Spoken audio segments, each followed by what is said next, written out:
Have you had a chance to reflect both on the Portland and the Galaxy game last week and any major takeaways from those two?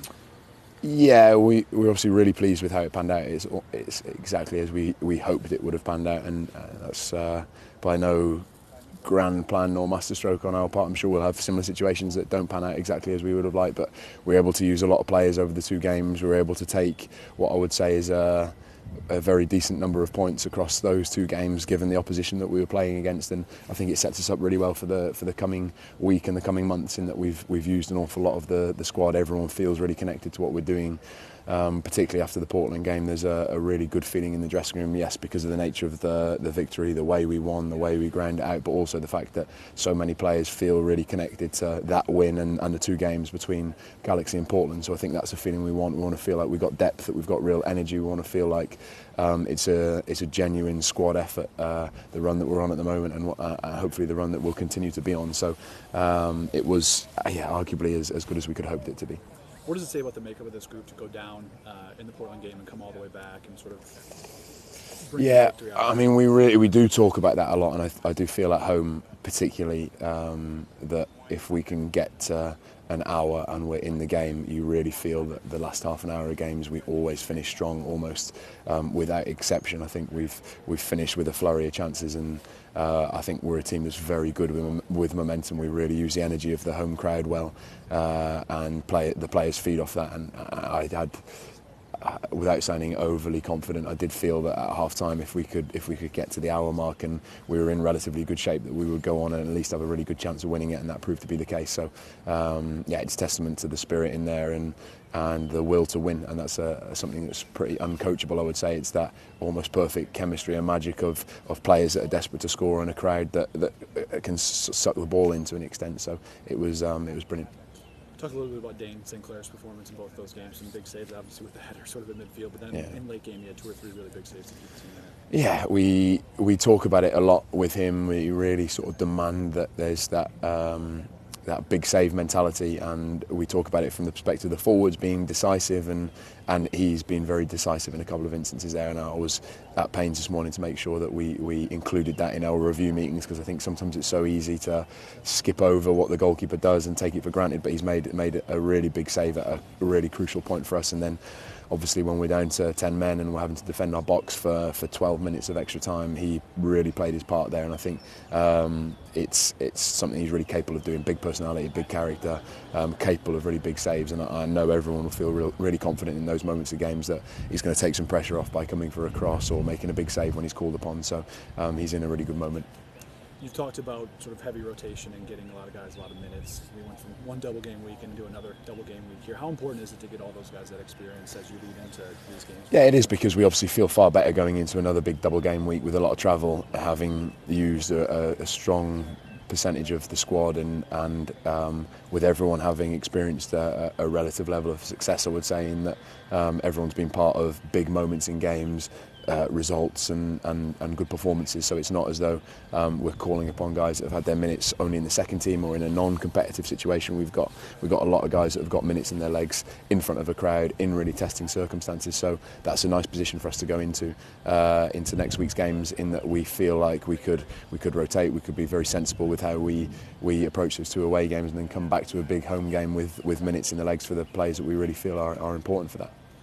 You look at Colorado, then LAFC. Does it seem like almost every game is a 6-point swing based on the standings in the West this year? Yeah, it is. And I'm trying not to read too much into the table, because it changes so quickly, and you can feel, as we are at the moment, that you're on a really, really good run, and then suddenly look at the table and you find you haven't really got much separation, although you feel like you've had 5 games where you've really had to grind out good performances and results, and then you feel like you haven't got loads of distance to show for it. So I think I've used the phrase with the players a couple of times about starting from 0 every game. Our form that we go into games with is meaningless. We want to genuinely take it 1 game at a time, and really try and account for every 5 minutes of every game, and make sure that we're taking games in those sorts of steps, and not thinking too much about playoff position or our position relative to the standings on the other side. So I think that's been a mentality that stood us in good stead so far. So albeit it is, I'm sure, difficult for people not to look at the table, we're trying to keep our focus away from it where we can.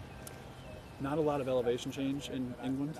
Any consideration to the elevation change? No, well, I know through our conversation this morning that Colorado is twice the elevation of the highest mountain in Wales. So that's my only reference point, really. Obviously, I've never been there. I wouldn't know quite how it feels to go and run around for 90 minutes at that elevation. But fortunately, there's a lot of guys that have been there. So we'll have some conversations with those guys over the course of this week as to how best to manage that, if at all, whether it has any implications for strategy, player selection.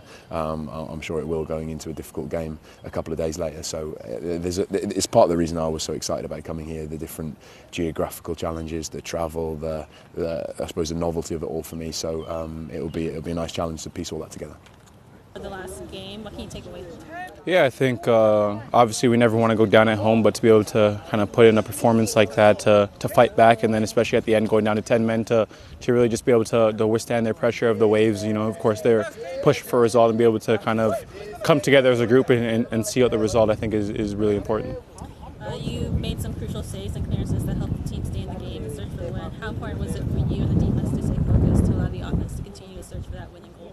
Yeah, for sure. I think obviously disappointed with the first goal. I think we gave kind of cheaply. I kind of hesitated a little bit, but moving forward after that, you know that you're going to be called upon again. So just kind of trying to keep us in the game so that when the attack does start to flow, that we're able to kind of capitalize on those chances, and then just making sure that we hold on to the lead. And I think I had a few saves as well, but we defended very, very well with clearances, block shots, a lot of that other stuff as well. Minnesota currently has the second best road record behind Cincinnati. What can you take away from the last few road games that you guys have had as you head into Colorado this weekend? Yeah, I think we've gone in there with concise game plans every time. Eric's put together good game plans and we followed it, and we know that on the road, especially in this league, you're going to have to kind of withhold some of the pressure sometimes, and obviously now playing at altitude is going to be a factor, but I think we'll go in with a game plan, and if we're able to execute, we can come up with something. You mentioned altitude, and it will be your first time that the team will travel west this season. How is the team preparing mentally for those challenges from the altitude and being a few hours behind?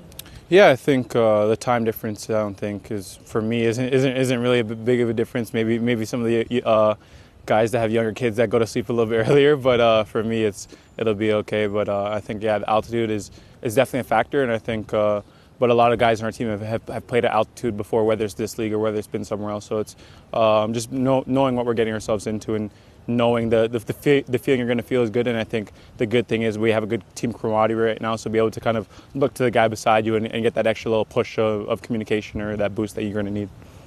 Joseph has assisted in 5 consecutive games, recording 7 goal contributions in that run.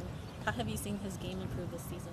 Yeah, I think his role this year has been very clear, and I think the system we're playing really benefits him, because he's able to kind of get forward and run at guys and kind of be able to be a little bit more free in the attack, and we know that his service is one of the best on our team, so we'll be able to kind of get in that, and we're also, guys are getting in good spots in the box that when he's putting the ball in good areas, we're able to capitalize on that as well. Do you want to comment on playing 100 games across all competitions for the club? What does that mean to you, being able to kind of achieve that milestone in your career?